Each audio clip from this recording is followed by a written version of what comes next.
Hello everybody, it's EK from EK Gorman Designs, and I am coming in today with a little unboxing from these two Asuka products I picked up from White Rose Crafts. The first is the 6x6 paper pack, Happy Place.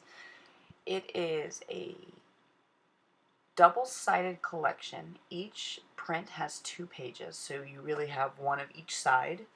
And here's a quick view of them. I love the bold, dreamy colors of this this collection.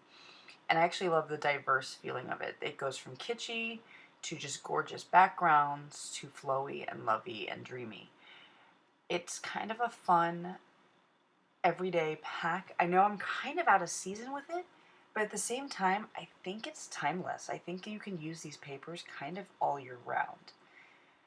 So there's the paper collection. That is the Happy Place collection. And the second unboxing I'm doing real quick is the Dreamland Journaling cards. These are little what are they, 2" by 3.5" cards, and they've got 5 of each of the 4 designs. And on one side they have an image, and on the second side they have what is intended to be a little journaling place. So you could use these cards to write little notes and tuck them into gifts, or little notes and tuck them into your kids' lunch boxes. And it's kind of a beautiful 2-print side journaling card. I guess you could also throw them into scrapbooking or any place where you want to write a handwritten note. And I think they're really, really cute.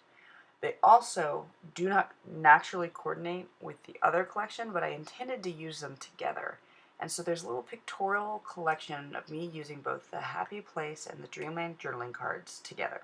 I started by trimming up 4 pieces of cardstock and picking 4 different pieces of the paper and die cutting it into squares and adhering the paper onto these single sheets of trimmed cardstock.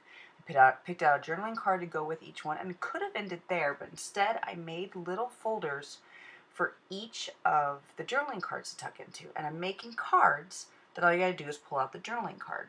So it needed some more color, so I added some tumbled glass and splattered some Distress Oxide spray and shimmer spray.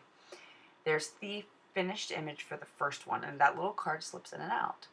For the teal paper, I used some antique linen and tumbled glass and splattered them with speckled egg and shimmering gold spray. And I think this might be my favorite of the 4 cards. For this one, I just used worn lipstick along the edges and splattered them with both silver and picked raspberry. And I think it's really cute how you can just pull the card out and that's where your message is going to be. The final card has pine needles and some orange splatter to create that simple one-headed card. And see, you can just write a perfect little note in there. It's a super simple project that you create really quickly, but I think the visual impact and the uniqueness of this card really has a lasting impression. If you're interested in picking up these Asuka products, like I said, I got them from White Rose Crafts. You can find the link in the box below. If you like what you're seeing, go ahead and give me a thumbs up. And until next time, happy crafting.